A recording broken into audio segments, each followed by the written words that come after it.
badai krisis finansial mulai melanda kawasan Asia. Di sepanjang tahun 1997 hingga 98 menjadi episode kelam bagi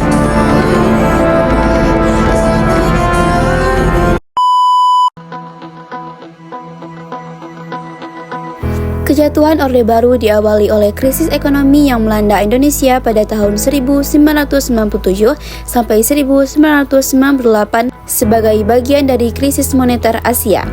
Krisis ini menyebabkan nilai tukar rupiah jatuh sangat tajam sehingga berdampak langsung pada perekonomian nasional. Banyak perusahaan dan bank tidak mampu bertahan, harga kebutuhan pokok melonjak, serta pengangguran dan kemiskinan meningkat.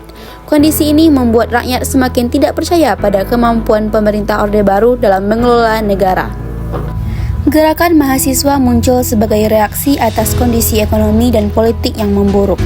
Mahasiswa menilai pemerintahan Orde Baru terlalu lama berkuasa, bersifat otoriter dan syarat dengan praktik KKN. Oleh karena itu, mahasiswa mulai menyuarakan tuntutan reformasi melalui aksi demonstrasi. Aksi mahasiswa dilakukan di berbagai daerah dan kampus. Mereka menuntut perubahan sistem pemerintahan agar lebih demokratis, serta menegakkan keadilan dan HAM. Gerakan ini tidak hanya melibatkan mahasiswa, tetapi juga mendapat dukungan dari masyarakat luas. Semakin lama, aksi demonstrasi semakin besar dan terorganisasi. Puncaknya terjadi pada Mei 1998 ketika ribuan mahasiswa menduduki gedung DPR. Peristiwa ini menjadi simbol perlawanan terhadap Orde Baru dan menandai kuatnya tuntutan rakyat untuk perubahan. Tekanan dari krisis ekonomi dan aksi demonstrasi membuat posisi Soeharto semakin lemah. Akhirnya pada 21 Mei 1998, Soeharto menyatakan pengunduran diri dari jabatan presiden setelah berkuasa selama 32 tahun. Dan kekuasaannya diserahkan kepada B.J. Habibie. Republik Indonesia terhitung sejak saya bacakan pernyataan ini pada hari ini, Kamis 21 Mei 1998, susunan Kabinet Pembangunan ke-7.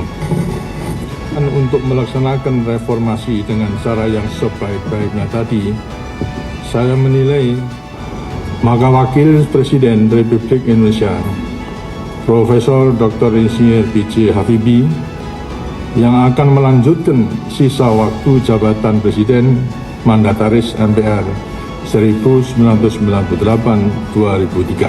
Sebelum memangku jabatan Presiden, saya akan melaksanakan kewajiban konstitusional saya, ialah mengucapkan sumpah sesuai dengan agama yang saya anut sebagai berikut.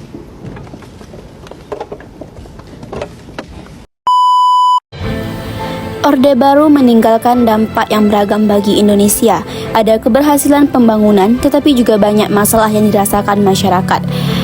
Dampak positif Orde Baru bagi Indonesia, yang pertama adalah pemerintah mampu menjaga situasi negara relatif aman sehingga tidak banyak konflik terbuka.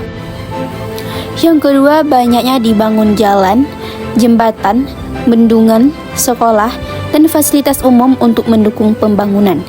Yang ketiga, perekonomian Indonesia sempat berkembang pesat, terutama pada tahun 1970 hingga 1980-an. Indonesia juga pernah berhasil mencukupi kebutuhan beras sendiri melalui program pertanian.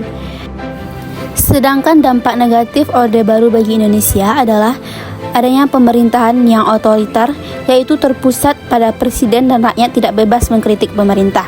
Yang kedua, media dan organisasi politik diawasi ketat oleh pemerintah.